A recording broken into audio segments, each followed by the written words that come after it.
También nos acompaña Ana María Escobar, ella es psicóloga y voluntaria de AFACOL, Fundación de Acción Familiar en Alzheimer en Colombia.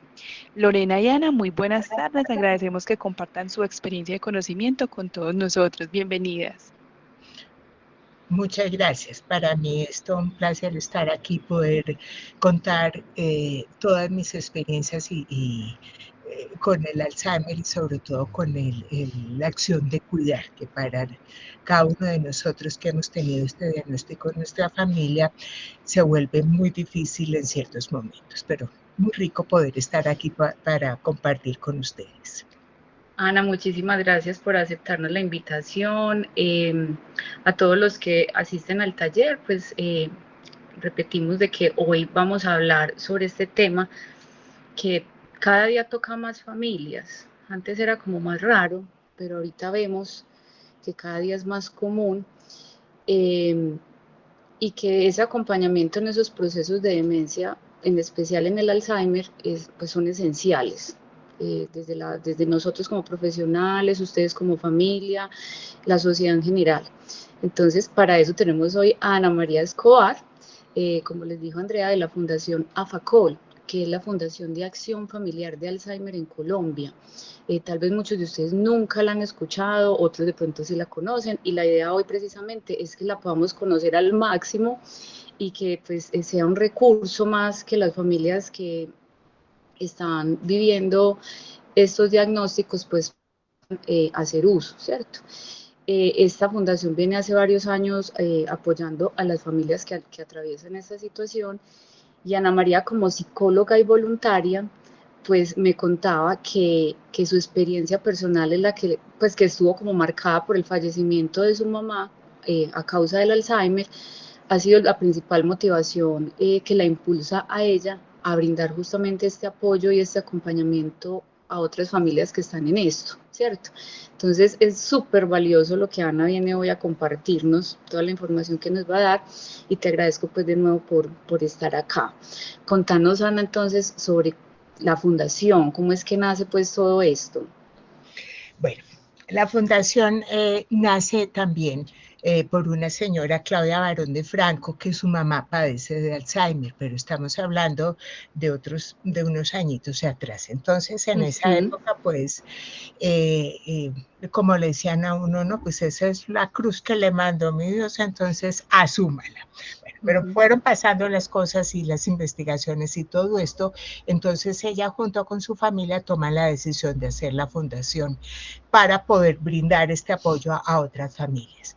¿Cómo llego yo a la fundación? Cuando mi mamá le dan este diagnóstico y yo digo, ¿y entonces qué hago yo pues ahora con este diagnóstico? Yo soy psicóloga, pero pues a mí en la vida me habían hablado de una enfermedad de Alzheimer. Entonces yo empecé a buscar en internet y encontré a FACOL. Yo llamé, pedí una citica, dije, mi mamá tiene Alzheimer y yo qué tengo que hacer o cómo tengo que abordar esto. Entonces empecé a introducirme en el tema, empecé como a mirar, empecé a sentir que yo no estaba sola, que inicialmente yo me sentía sola con este diagnóstico, pero con todo lo que la otra persona me empezó a contar, a mostrarme cómo era la enfermedad, yo empecé a sentir que habían alternativas. Empecé también como a ubicarme en una realidad porque yo entendí que lo que yo esperaba que en algún momento tuviera, digamos, un retroceso, que se echara para atrás la enfermedad, entendí pues que ya no había nada que hacer con respecto a eso, porque una vez iniciada la enfermedad, pues ya me comentaban que mi mamá iba a morir con Alzheimer, pero no de Alzheimer, sino con Alzheimer.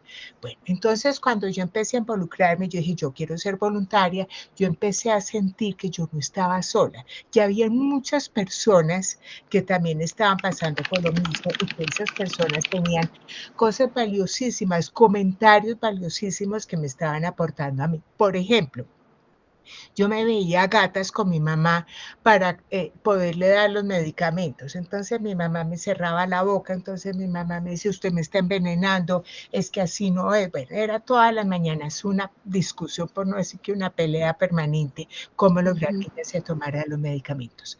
Entonces alguien me dijo, de una manera muy sencilla, me dijo, tranquila, tritura el medicamento y camúfleselo en la papilla. A mí eso me llegó al alma porque era en ese momento pues como una de las principales dificultades. Luego me fui metiendo y fui entendiendo, por ejemplo, un día oyendo una conferencia que un geriatra aquí en Bogotá llegó y me dijo, es que lo primero que hay que hacer para entender esta enfermedad es aproximarse a ella, empezar a estudiarla, empezar a entender por qué sus respuestas, qué hay que hacer con sus respuestas, qué hay que hacer con esa sintomatología. Entonces, en esa medida yo me fui involucrando y yo no digo que pues se me solucionaron los problemas, no, pero sí fue mucho más fácil llevar la situación con mi mamá, porque yo decía, por ejemplo, cuando mi mamá empezaba en sus silencios profundos, yo le decía, mami, caminemos, mami, invitemos a las tías, mami, hagamos esto. No, no quiero, y no había poder humano. Yo me acuerdo que yo le decía mucho a ella, mami, yo soy capaz de mover las montañas, pero yo a usted no la logro motivar, ¿qué es lo que pasa? Cuando yo entendí que eso era otro síntoma, entonces yo dije, nada, yo me la voy a cranear de otra manera. Entonces yo le decía, mami, ay, acompáñame, por decir algo, al éxito. Es que no me gusta salir yo sola, me encanta salir contigo y nos comemos un heladito. Yo me empecé a generar una serie de estrategias que fui aprendiendo, que me decían, sí, por ahí es, otra vez en la embarrada y me decían, no, por ahí no es, no, no digan eso, no, así no es. Pero bueno, logré que digamos, ese camino del Alzheimer fuera mucho más llevadero, no fuera tan tortuoso, no fuera tan angustioso, sobre todo que no nos generara tanta angustia. Bueno, más o menos eso fue como el entrar de entrar a pertenecer a FACOL. Entonces empezamos a involucrar a muchas más personas. Siempre teníamos una constante, alguien con Alzheimer, porque es que cuando uno empieza a vivir la situación, uno entiende, o sea, desarrolla como esa compasión en el lugar, poderse poner en el lugar de la otra persona. Entonces empezamos a hacer eso, empezamos a citar familias. Entonces, ¿qué es lo que hace básicamente la fundación con las familias? Primero que todo, digamos, como una pequeña exigencia, si es que podemos llamar de exigencia, es que la familia ya tenga un diagnóstico en las manos. ¿Por qué? Porque es que el Alzheimer o la demencia tipo Alzheimer o la demencia tipo deterioro cognitivo mayor o Parkinson o hay cualquier cantidad de demencias. Entonces, lo primero es tener certeza de qué tipo de demencia es para saber por qué camino nos vamos a meter, qué vamos a hacer, a dónde la vamos a remitir, porque muchas veces, por decir algo, se intoxicó por un medicamento.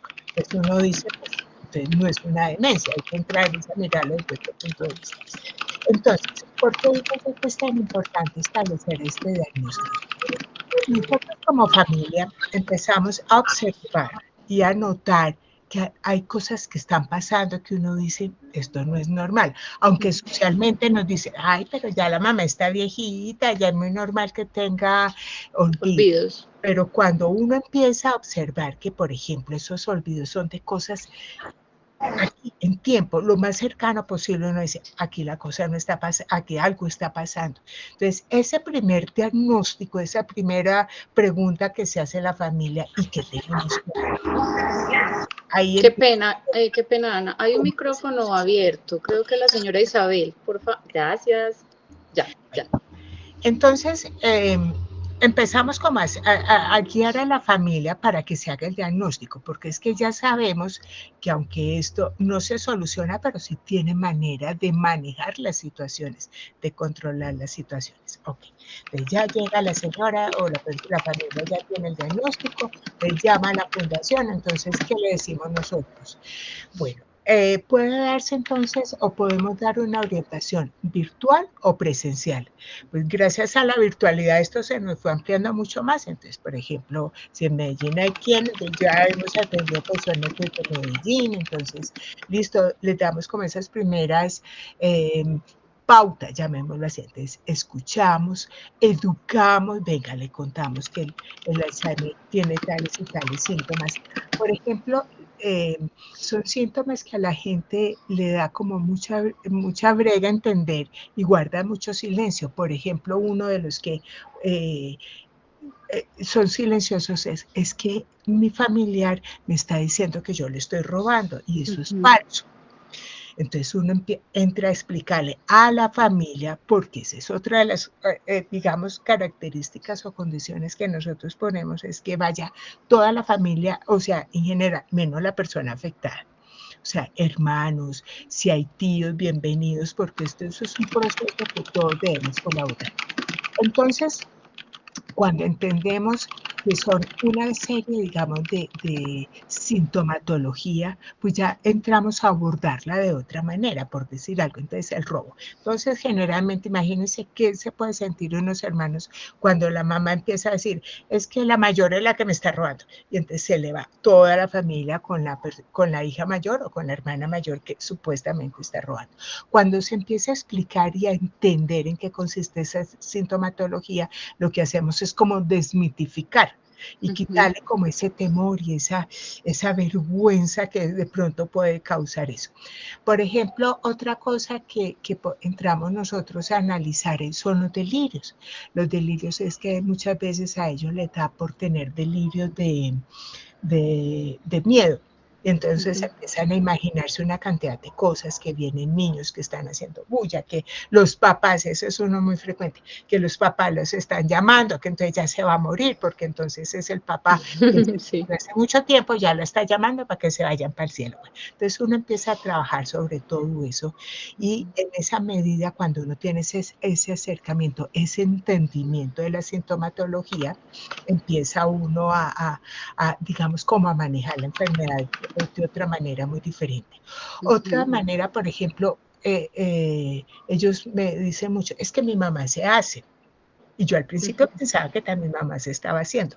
¿Por qué? Porque es que unas veces era de una lucidez y tenía unas salidas que uno decía, no, pues que me va a tener.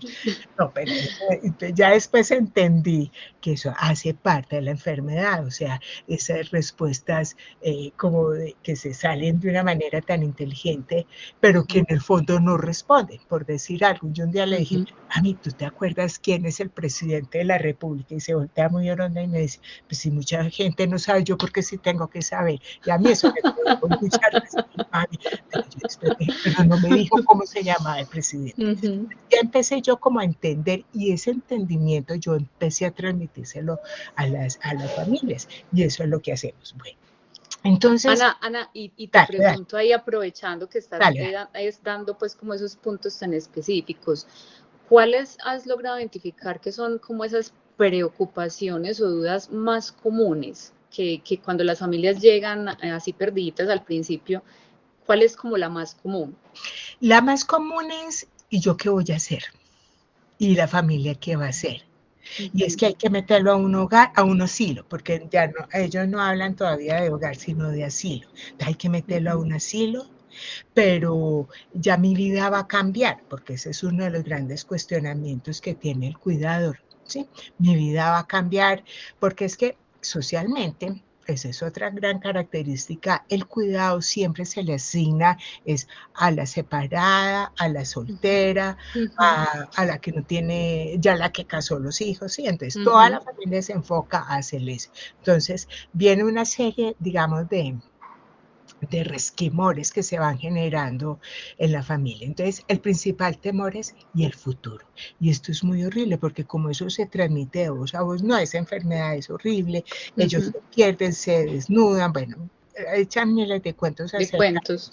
Sí, entonces la familia llega muy preocupada también a eso. Entonces, su principal preocupación es ¿y el futuro? ¿Sí? Y me estás mencionando una cosa que por lo menos en el área mía, que es la de trabajo social, y es justamente pues como el enfoque al acompañamiento de todas estas familias, es como el reto más grande que me enfrento todos los días y es el tema de que ese cuidado recae solo en una persona, pues que es muy común. Uno encuentra familias muy organizadas, muy conscientes, pues son pocas. Pocas. ¿Cómo ustedes como fundación o sea, o qué estrategias se emplean para que ese cuidado empiece a ser compartido entre varios miembros de la familia? ¿Pueden ayudar de alguna manera en esa partecita? Cuando nosotros hacemos esa primera citación para hacer la orientación, nosotros decimos, en lo posible, venga la mayor cantidad de personas de la familia. Entonces, cuando ya tenemos a todas las personas ahí, pues uno ya más o menos sabe a quién le cae la función del cuidar, entonces uno pues, le empieza a decir, pero cuéntanos, ¿y tú cómo te estás sintiendo? Y eso es como, ahí mismo se abre la bomba y empieza, no, es que yo me siento sola, es que ta. Entonces uno empieza como a manejar con toda la familia y dice, bueno, ¿y qué se puede hacer esto? ¿Cómo se puede aportar cada uno de ustedes, qué puede aportar a la situación que está viviendo la cuidadora con la mamá? Entonces surgen, por ejemplo, posiciones como, yo no tengo tiempo, pero aporto dinero. Perfecto. Bienvenido el dinero, porque esta es una enfermedad más o menos de alto costo, por no decir que de alto costo. Sí. Entonces la otra dice, no, entonces yo me puedo encargar por las tardes, los lunes, miércoles y viernes, por decir algo. Listo, bienvenido ese tiempo. Entonces, en la medida en que cada uno empieza a aportar, es como la cuidadora empieza como a tomar nota y a decir, listo, ya sé que puedo contar con este.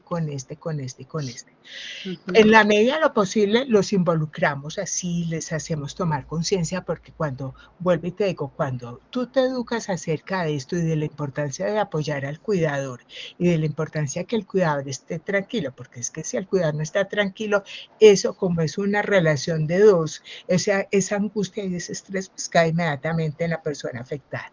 Entonces, de esa manera los invitamos a que participen a través de estudios, que entren a la fundación a capacitarse, porque nosotros dictamos como muchos cursos de capacitación, a que entiendan en qué consiste la sintomatología. Y de esa manera se va, digamos, como apropiando de la situación y se van haciendo responsables de esos. ¿Sí? Claro. Perfecto. Hay otros que, por ejemplo, como me ha tocado a mí, no, yo no tengo tiempo, yo vivo en el exterior, bueno, miles de cosas. Unos sacan el cuerpo, otros están ahí, perfecto. Y eso, bienvenido sea, eso sí. Pero generalmente hacemos eso, o sea, mostrar y acoger. Perfecto, bienvenido. Hacemos toda esa parte de unión familiar. Claro, y se lograrán, como dices tú, activar algunas personas, porque desde el desconocimiento muchos a veces no están involucrados por el miedo, ¿cierto? Entonces, en la medida que aprenden las estrategias, todas esas cositas que nos has mencionado, muchas personas pueden ya con menos miedo activarse y empezar a participar de esos cuidados. Contanos qué cambios positivos has visto cuando las familias trabajan en equipo, cuando logras que se activen varios y no queda esto en la responsabilidad de uno solo. Mira, cuando uno ve que hay trabajo en equipo, el principal beneficio definitivamente, a pesar de que los síntomas siguen apareciendo, hay una tranquilidad. O sea, no hay esta angustia, no hay este estrés, no hay esta amargura, no hay este sentirse mal. Por ejemplo, hay familias que uno ve que fluyen, que uno dice qué belleza y uno le dice sí, así es, hay que continuar en eso y uno sabe y uno le dice, bueno, ¿y la mamá cómo está? No, ella se siente tranquila, ella logramos que haga las cosas, logramos que vaya a los centros días, logramos que salga con nosotros a pasear, por decir algo, los sábados, los domingos, logramos que se active, ¿sí? Eso lo logramos. Cuando vemos que la familia trabaja en equipo, vemos a una cuidadora tranquila, no estresada, sin dolores, que tiene sus espacios, porque es que eso es la otra, ¿no? Que entonces está tan embebida en este problema del Alzheimer que se le olvida que existe el tintico conversado, que se le olvida que tiene que tener amigas, que se le olvida que tiene que salir de esos ambientes. Y obviamente esto cada vez es que uno dice, ay, pero ella puede, porque es que para eso estudió, para eso es la que está más libre y atiende a mi mamá. Pero es que aquí lo que hay que hacer entender a la familia o a los hermanos, pues en general, es que esa cuidadora tiene que tener su tiempo, como lo tiene que tener todo el mundo. Porque eso no va a ser garantía de estabilidad para la mamá. Así de sencillo. Lo que tú decías ahorita, ¿cierto? De que si el cuidador no está bien, pues el paciente tampoco lo va a estar, ¿cierto? Nosotros cuando estamos haciendo este acompañamiento psicosocial, yo desde trabajo social y la psicóloga que tenemos, siempre les explicamos a estas familias que aunque la memoria empieza a fallar, esa parte de la conexión emocional siempre va a estar ahí, ¿cierto? Entonces, si el cuidador está alterado, está nervioso, está triste, está constantemente llorando o está frustrado, de mal genio, el paciente sí lo percibe. Y ahí es donde empezamos a tener, a veces, no voy a decir pues que siempre, digamos, los temas de agresividad son por eso, pero sí la mayoría, eh, porque empiezan a escalar las situaciones, porque el cuidador se ofusca, de pronto empuja, alza la voz. Entonces, claro, la persona pueda que ni se acuerde que es la hija, pero sí percibe que hay una alteración emocional, que está enojado y reacciona a ese enojo con un golpe, ¿cierto? Con algo así. Entonces es súper importante cuando hablamos de demencias que estos cuidadores emocionalmente estén bien, lo mejor que podamos, porque es difícil, pero lo mejor que podamos. Pero mira, este proceso es tan, lo que tú dices, esa comunicación no verbal. Nosotros la llamamos comunicación no verbal. Entonces, en la medida en que la cuidadora logre entender esa, digamos, esa percepción de la mamá o del papá, logre leerle, en esa medida ella se va a sentir mucho más tranquila y va a devolver tranquilidad.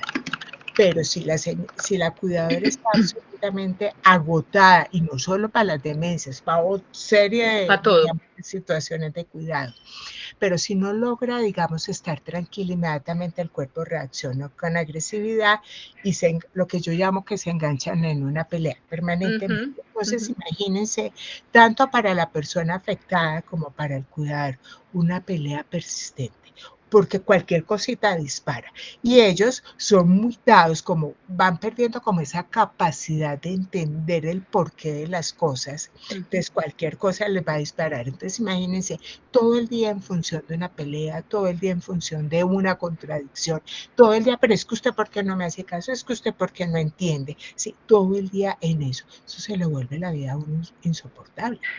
Tanto para la persona afectada como para el cuidador. Y se cansa uno más. Claro, todo el día. Todo el día. Y es que uno oye unas historias que desde que empieza es que no se ha bañado, es que no se ha lavado, y dele. Entonces, en la medida en que uno esté tranquilo, pues transmite tranquilidad. Dime. Entonces, por ejemplo, para que me amplíes ahí este punto, porque sé que la gente llegó hasta acá con ganas de llevarse cosas muy puntuales. Por ejemplo, a este ejemplo que nos dabas de la peleadera pues constante por las actividades básicas que se hacen pues durante el día, hay unas estrategias, ¿cierto? Y quería ver a que ampliaras eso, unas estrategias justo de poder comunicarnos con ellos, porque esa dinámica tiene que cambiar al no haber, lo que decías ahora, esa lógica en la cabecita de ellos, de entendernos que es que esta no es mi casa, no, esta sí es tu casa, ¿cierto? Y nos podemos quedar ahí todo el día discutiendo si eso no es y no va a pasar nada. Entonces, el cuidador tiene que empezar a aprender esas habilidades que me imagino que en la fundación les ayudan, que eso es lo que quería que me ampliaras, justamente para que esa resistencia pues como que no se quede ahí. Y una pues que yo me sé, tú sabrás más que yo, es justamente redireccionar la atención de la persona en ese momento, más que pensar que nos va a entender, ¿cierto? Entonces yo el otro día veía un video en donde había que ponerle los zapatos y no quería, ¿cierto? Entonces, claro, usted tiene dos opciones, se los pone a las malas y se arriesga a que le dé un golpe, ¿cierto? Porque a lo que te decía, la persona también se va a alterar, o no se los pone y no pueden salir a la cita o a lo que van a hacer. Entonces yo veía cómo esta cuidadora le daba un objeto, le ponía un objeto en las manos muy colorido, muy llamativo, y la persona ponía su atención en el objeto y ya se le olvidaba que estaban funcionándole en los pies para ponerle el zapato, ¿cierto? Y ya, y era súper fácil. Y yo decía, pero mira, una cosa tan sencilla, y uno diría como tan lógica, pero pues a muchas personas no se les ocurre, porque estamos acostumbrados a esa comunicación de entiéndeme que es que la razón es esta, la lógica es esta. Cuando uno entiende que ellos ya no pueden razonar porque ese pensamiento abstracto de la persona se pierde, o sea, el porqué de las cosas, cuándo, dónde, para qué, por qué, sí, que es lo que hace como parte de ese pensamiento, digamos, abstracto. Entonces, nosotros hacemos como varias, digamos, como varios frentes para, uno es cambiar la comunicación. O sea, no volverse una comunicación agresiva, porque es que la persona con demencia, como no entiende, pero sí entiende el lenguaje. Y es diferente que yo le diga a mi mamá, mamita, son las 10 de la mañana, tranquila, hasta que cuando yo ya esté aquí diga, pero ya le dije que son las 10:30 de la mañana. Mi mamá ya me supo leer el tono. Ya me supo leer todas las expresiones. Entonces, eso inmediatamente, eso va a desencadenar. Por ejemplo, yo tengo un ejemplo que yo le decía, mami, ¿no te has bañado? El eterno baño. Mami, llevas ya 2 días y no te has bañado. Y se volteaba mi mamá con toda la gana y me decía, es que le huelo muy maluco, entonces no se haga a mi lado. Entonces yo quedaba absolutamente desarmada. ¿O qué hacía yo? O me ponía furiosa con ella y eso pues se nos volvió la pelea, o inmediatamente un día a mí se me ocurrió una cosa, le digo, mami, pero es que hay un problema. Me dice, ¿cuál? Le dije, es que a mí me llegó en el correo que a las personas de la tercera edad que no se han bañado, pues los médicos no las van a atender. Entonces, mami, solución a mis problemas, pero eso pues esa solución le funcionó a ella, sí, me tocó cambiar. Entonces, como digo, yo aprendí a decir mentiritas, entre comillas, mentiritas piadosas para lograr otras cosas. Por ejemplo, después entendí que si yo cogía una sillita Riemens y la metía al baño y ya no cogía la ducha porque eso ya no lo entendía cómo funcionaba, sino que yo cogía una totumita con agua, entonces yo le hablaba de la totumita porque mi mamá fue del suroeste, y entonces, mami, ¿te acordás en las fincas? Y terminaba bañándola de una manera mucho más agradable. Nosotros partimos de algo y es conocer la historia de las personas. ¿Sí? Partiendo de la historia, por decir algo, mi mamá, yo siempre pongo el ejemplo de mi mamá fue muy manual, mi mamá le encantaba tejer, le encantaba bordar, le encantaba una cosa, pero mi mamá nunca le gustó, por decir algo, pintar. Entonces yo le decía, mami, pintemos mandalas, a mí no me ponga eso, que pereza, eso no me gusta. Pero si yo le decía, mami, ¿tú te acuerdas cuando me hiciste el saquito azul, hagamos un nuevo saquito? ¿Sí? Entonces ahí la enganchaba, porque es que como aquí no todos los recuerdos se pierden el 100%, sino que quedan huellas de las que podemos aprovechar. Entonces, utilizar esas estrategias. Otras veces cuando estaba así como con la chispa alborotada, yo le decía a ella, como buena mamá antioqueña, entonces yo le decía, mami, vámonos para el balcón para que mires la trapeadora del vecino que la tiene en el balcón, y a ella se le olvidaba que estaba furiosa. Pero lo lograba, y lo importante era que ella se me tranquilizara, que era lo que yo necesitaba en ese momento. Entonces, el cambiar, digamos, como el foco de atención es la mejor estrategia.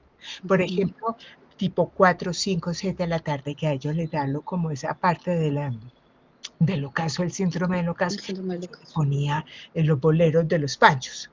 Le decía, mami, ¿tú te acuerdas cuando mi papá te propuso matrimonio? Le echaba todo el carretazo ahí. Y ella se me tranquilizaba y lograba pasar esa época.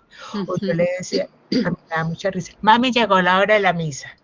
Entonces empezamos a tratar, bueno, mami, porque es que si usted pues ahora ya no entiende, esperemos que en su momento haya rezado lo suficiente como para que compense todos los rosarios de ahora o las misas de ahora. Pero yo sí decía que era la terapia religiosa. Se me tranquilizaba. Eran estrategias y cosas que yo utilizaba del medio para lograr eso. Por ejemplo, cuando ella se me desubicaba en la casa, me dice, esta casa no es mía, yo quiero ir para mi casa, y la casa de ella era por allá allá en las fincas. Entonces yo cogía, por ejemplo, a ella cuando se casa, bueno, en esa época en Medellín daban unos sagrados corazones muy bonitos, hechos a mano. Entonces yo le decía, y ella todo el día le rezaba el sagrado corazón. Mami, mira, este es tu cuarto, mira. Entonces objetos significativos para ella, yo lo ponía que ella los tocara y se me tranquilizara. Entonces era cambiar los focos de atención, mirar otras cosas, buscar lo que hay en el medio ambiente, y de esa manera uno logra, se tranquilizan ellos y se tranquiliza uno. Claro, y puede tener momentos muy bonitos además, unos compartires muy bonitos en vez de la pelea. Entonces mira, qué importante ahí, ya entender, para poder comunicarnos, en vez de persistir y persistir en que nos entiendan, cambiar la atención a otra cosita, ¿cierto? Y mencionaste algo súper importante, y es conocer esa historia de la persona para saber sus gustos y para saber justamente cómo la vamos a entretener y cómo podemos cambiarle ese foco. Casi siempre, pues uno le ayuda a los cuidadores como a identificar justo lo que decías ahorita. Bueno, ellos pierden la memoria inmediata, la mayoría pues de las demencias, pero tienen otras memorias muy claras, muy, pues, se pueden hablar de su infancia como si estuvieran todavía de 10 años y se acuerdan de todo. Entonces uno en esa narrativa, en eso que ellos hablan constantemente, puede empezar a sacar información para poder entender en qué mundo es que ellos están viviendo, ¿cierto? Porque yo siempre le digo a las familias, es muy importante no pretender que ellos estén aquí con nosotros, porque ya sabemos que no, ¿cierto? De eso se trata justo la enfermedad, de que se desconectan de esta realidad, pero nosotros podernos meter un poco en la época o en el mundo que ellos están viviendo y usar esa información que ellos nos dan cada día para saber. Entonces, tú decías ahorita, muchos de ellos hablan mucho de sus padres cuando ellos ya son adultos mayores y los papás se murieron hace 40 años, y no se trata de que se van a morir, como decías ahorita, sino que es porque ellos se perciben a veces como en esa infancia o en esa juventud en donde sus papás están muy presentes. Entonces, agarrar esa información y usarla para mover esa atención en hablarle a esas personas. Aquí hay dos cosas que yo señalo mucho. Por ejemplo, cuando yo entiendo que a ellos se les pierde la memoria inmediata, o sea, lo que pasó ayer, lo que pasó el sábado, por ejemplo, como preguntas, ¿qué desayunaste? Y como me contestan, es que en esta casa no me dan comida, No, aquí ya no dan había comida. acabado de desayunar. Bueno, esa es la memoria inmediata. Pero la memoria de atrás, cuando ellos estaban chiquitos, cuando ellos estaban adolescentes, cuando ellos estaban como en la mediana edad, eso permanece. Entonces, ¿por qué es importante esa memoria de atrás? Porque es a través de esa memoria de ponerlos a contar, a narrar, que uno los ayuda a volver a ubicarse en su historia, porque como eso se va perdiendo, por un lado. Y hay un instrumento que es el más fabuloso de todos, y es sacar las fotos. Cuando tú sacas las fotos y empiezas, bueno, ¿y este quién es? ¿Y tú te acuerdas? Ah, ¿y eso para qué va a servir? Para recuerdos, para poner a pensar esta, porque es que esta todavía tiene neuronas vivas, no se han muerto todas, entonces para pensar, para hablar, porque ese es otro de la sintomatología de la demencia, los problemas del habla. Entonces, en la medida en que ella le ayudemos a recordar, en esa medida estamos haciendo un trabajo de estimulación, porque eso radica la estimulación cognitiva, o sea, no todo está perdido, hay muchas cosas que hacer. Eso quería aclarar, Ana, para que de pronto aquí no se nos vayan a confundir. Eso que Ana nos habla de las fotos, que es maravilloso, tener muy presente eso que ella acabó de decir, que es para estimular, o sea, como para ejercitar la mente, porque como dice ella, no todo está perdido, y a lo que todavía queda hay que trabajarle, pero nunca pensando que con eso vamos a lograr que les regrese, pues, cierto, esa capacidad de memoria. Muy importante que lo comprendan, porque para no llenarnos pues como de ilusiones, pero sí tener claro que eso es como una gimnasia mental que les estamos haciendo, y hasta emocional, porque imagínense en uno perdido todo el tiempo embolatado, ¿cierto? Si uno logra en ese álbum de fotos ubicarse, como decías ahorita, de alguna manera en su historia, pues emocionalmente, ¿cierto? Va a tener unos beneficios. Una recompensa emocional. Exacto. Ana, te quería preguntar también sobre esto, que nosotros incluso pues tratamos de evitar mucho cuando hacemos las atenciones, y justo pues devolviéndonos a esas primeras cositas que hablamos de cómo ellos Tú nos dabas un ejemplo de tu mamá, cómo ellos pueden tener unos momentos de lucidez y después todo lo contrario, y eso es pues como tan confuso para los cuidadores y la familia. ¿Qué tan recomendable es, por ejemplo, hablar temas sensibles, digamos a nivel familiar, ¿cierto? Cuando estamos poniéndonos de acuerdo de quién cuida, qué horas, todo eso, y que eso puede causar disgustos y cosas ahí, hablar estas cosas delante del paciente, porque mucha gente dice, pues es que como no entiende nada, pues qué importa si lo hacemos. A ver, todos sabemos que la demencia tipo Alzheimer o deterioro cognitivo mayor pasa por 3 fases. La fase leve, moderada y avanzada. En la fase leve, te me fuiste. En la fase leve hay Aquí mucha estoy. conciencia. En la fase leve hay mucha conciencia, hay entendimiento de lo que está pasando. ¿Sí? Entonces, ellos entienden que algo está pasando. Entonces, imagínate cómo se llegan a sentir ellos cuando ven que están feriando las horas para acompañarlo. Que es que mi mamá ya no me aguanta, es que todo porque salen a relucir todos los peros de la mamá en esos momentos. Pero entonces hay cosas que uno tiene que seguir siendo muy prudente con respecto a eso. A medida que ellos van, digamos, metiéndose en la enfermedad, sumergiéndose en la enfermedad, pues esa conciencia ya no se va dando, pero entonces, pues por respeto, llamémoslo así, no se debe hacer delante de ellos. La otra, que es que entonces le digo que tiene Alzheimer, y entonces yo le digo, ¿y qué puede hacer la mamá con esa información? Dime. Yo le pregunto a la persona, ¿tú qué harías si yo te dijera a ti en este momento, es que tú tienes Alzheimer, ¿tú qué tienes con eso? ¿O no entiendes que tienes una enfermedad? O cuando a uno le dicen, es que uno tiene cáncer y uno inmediatamente dice, bueno, ¿y qué tengo que hacer? Quimio, radioterapia, y enumera uno todo. En cambio, aquí es, ¿qué se puede hacer con esa información? Nada. ¿Lograr que se angustie? Sí. ¿Que se cure? No se va a curar por más que yo le diga. Porque eso es otra sintomatología de la demencia tipo Alzheimer, que no se sienten enfermos. Eso se llama anosognosia. Entonces, es cuando vamos ante el médico y el médico le dice, ¿y usted cómo se siente? Y ella dice, divinamente. A mí lo que me está haciendo sentir loca es ella, y lo miran a uno y dice, Dios mío. Pero eso hace parte de la enfermedad. Ellos no se sienten enfermos. Entonces, cuando uno empieza, volvemos al mismo juego de palabras, hacerle mostrar que sí, y ella que no lo entiende, entonces, ¿sí? No tiene ningún sentido eso. Yo sí te quería, y quiero decirle a las familias una cosa. Por un lado va, digamos, como esa parte farmacológica, ¿sí? Entonces el neurólogo y el psiquiatra dicen, no, entonces démosle tanto, todos los medicamentos que hay alrededor de las demencias. Pero ahora se ha encontrado que eso solo no basta. O sea, la medicación solo no, o sea, como de darle la pastilla y siéntela y prenderle la televisión, eso no sirve para nada. Lo que se ha encontrado ahora se llama la estimulación no farmacológica. ¿Qué quiere decir eso? La serie de actividades que uno puede realizar con la persona, calor humano, actividades de juego, salidas, contacto social, sacarla, traerla, lo que menos es prenderle la televisión. Y si le va a prender la televisión, pues convérselo, oiga, ¿qué piensa, qué siente? Sí, es interacción. Dadas las condiciones sociales de nosotros en el centro, pues ya no hay mucho tiempo, ya no hay gente que se dedique como a esas personas de la tercera edad.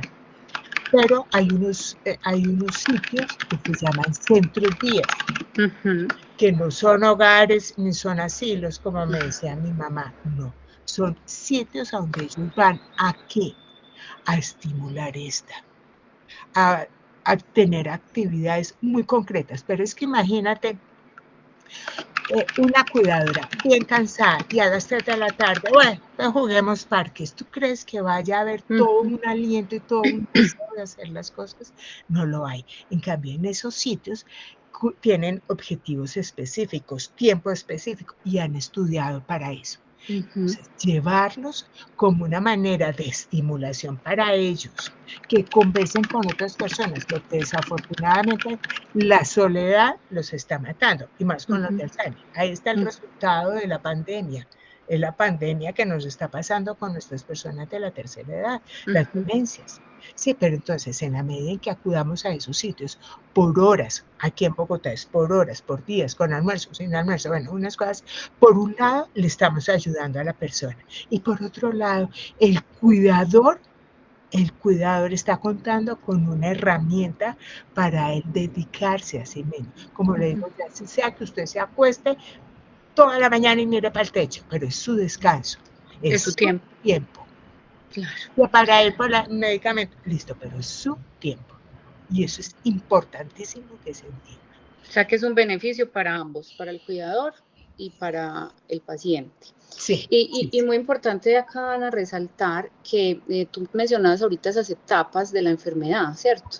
Esas 3 etapas. Entonces, interesante que, y como sé que ahorita mucha gente seguro los va a contactar para todo este tema de los servicios, pues importante saber que para cada etapa hay diferentes actividades, ¿cierto? O sea, hay que mantener esa estimulación, pero unas cositas no funcionan en unas etapas, en otras sí, ¿cierto? Entonces, todo eso que tú decías de los hogares día, o uno mismo pues en la casa sí le da, que es difícil, la socialización, el salir, todo eso, pues funciona muy bien como en esas primeras etapas, cuando la persona todavía no se angustia mucho por estar afuera y lo disfruta y conecta, ¿cierto? Pero ya de pronto en las más avanzadas, ya salir no es una opción. Entonces toca justo aprovechar cuando está leve para poder hacer uso de ese recurso. En estos días teníamos una familia hablando de cómo cambia todo, ¿cierto? Entonces al principio la persona todavía habla y pues como decías tú, estimular mucho ese tema del habla, de decirle que le cuente historias, pero llega una etapa en donde pues ya no nos habla, entonces las familias se quedan como, ¿y entonces yo ahora cómo hago, cierto? Y yo le decía a esa familia que teníamos, bueno, ahorita de pronto la comunicación, como decías tú, no va a ser tan verbal, pero todavía podemos hacer uso de esa comunicación no verbal, en donde por un masaje, por una caricia, por un peinarles el pelo, ¿cierto? Nos hacemos presentes y que obviamente a todo el que le den una caricia, así no entienda, sabe que eso es amor y da seguridad. Entonces es ir encontrando en cada etapa esas maneras que tenemos para comunicarnos con ellos. Me imagino que ustedes desde la fundación educan como en todas esas estrategias. Mira, cuando ese geriatra nos dice que a ellos se les va a olvidar todo menos la memoria afectiva, que se llama así, ese es como digamos el elemento externo o elemento de esa relación que tenemos que validar y poner muy importante. En la última etapa, que es una de las, digamos, como más difíciles, porque ya no hay respuesta como quisiera uno, o sea, una respuesta verbal, ya no se paran, todo lo que eso implica la tercera etapa, pero el poderle hablar, así la otra persona no conteste, pero el poderle acariciar, el poderle hacer los masajes, el peinarla, el contarle, así sea bobadas del día, ponerle música que a ella le gusta, eso es estimulación, eso es estimulación. Y eso es cuidar. Y eso es cuidar, esa es otra forma de cuidar, el cambiarla de posición, echarle la cremita, el darle la comidita, todo eso es una estimulación, eso es tener contacto con ellos. Lo que es la primera etapa, pues obviamente, como volví te digo, hay mucha autonomía, la palabra más que entendimiento es autonomía, todavía hay mucha conciencia. Entonces, por eso le digo, en la medida en que estimulemos lo que todavía no se ha muerto, porque como esto es muerte de neuronas, entonces hay que aprovechar todavía las neuronas que están vivas y hacerle, y llevarla, y traerla, y evitarles los silencios, todo eso, lo que pasa en la primera y la segunda, que todavía contamos con ellos. Ya en la segunda la cosa va bajando un poquito más, pero todavía, o sea, aprovechar día a día, no esperar a que llegue, no. Aquí es todos los días, hay que aprovechar todo lo que está vivo, lo que sigue ahí, porque esto es rapidito, que esta evolución es rapidita. Y como ya sabemos que no tiene cura, entonces tenemos que aprovechar lo que se nos está brindando día a día. Eso es lo que hacemos nosotros en la fundación. Orientamos, mostramos centros día, la importancia, que es que un hogar geriátrico, listo, que tiene que tener en cuenta para que ustedes tomen la decisión, si es que toman la decisión de llevarla a un hogar, o traer un cuidador adicional a la casa.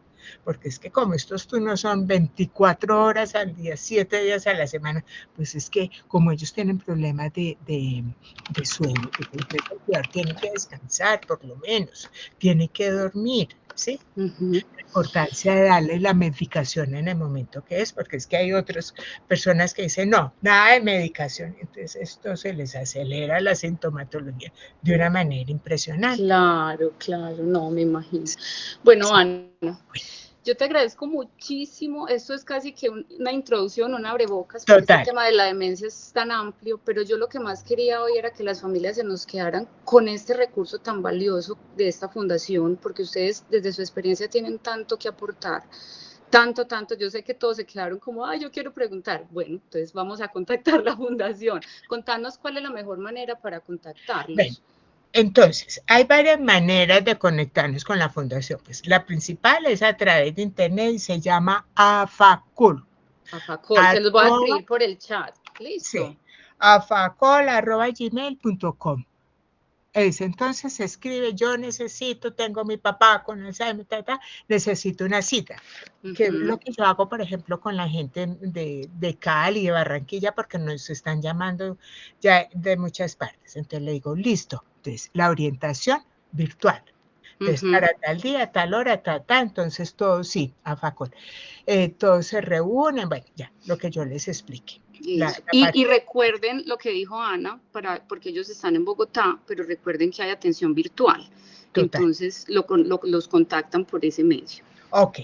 Está el celular, que también los atendemos por el celular. 318-252-8847. Listo. Ahí se los anoté también en el chat. Perfecto. Listo. Y para los que están o tienen alguien, bueno, aquí en Bogotá es carrera 13, número 7897. Listo, perfecto. Hay otra cosa que no les he contado. Otra de las funciones, aunque nosotros no trabajamos directamente con las personas con Alzheimer, sino con la familia, tenemos 2 actividades que hacemos con ella y las hacemos virtuales. Una que se llama el coro inolvidable. Cada 15 días, creo que son los jueves, se reúnen personas con Alzheimer a cantar. Ay, qué es eso tan lindo. Sí, es muy bello, y se llama así el coro inolvidable. ¿Y por qué a cantar? Porque como ya sabemos que la música es lo que más estimula el cerebro, entonces a través del canto hay unión, y me imagino que les ponen la música de ellos. Ah, no, claro, y eso es muy bello. Y para diciembre hacemos actividades grupales también con ellos. Perfecto. Bueno, sí, dale. Dale, Ana, termina. Y está el encuentro musical, que básicamente es lo mismo. Hay clases por si saben, aquí en Bogotá, de alguien que quiera asistir. Entonces son musicoterapia. Entonces, maravilloso. Hay personas que dirigen la musicoterapia y grupos de apoyo. Pura estimulación. No, perfecto. Bueno, les iba a pedir a las personas que están conectaditas que en el chat hay un link. Lo ven en letras azulitas, por favor que lo diligencien para la asistencia, listo.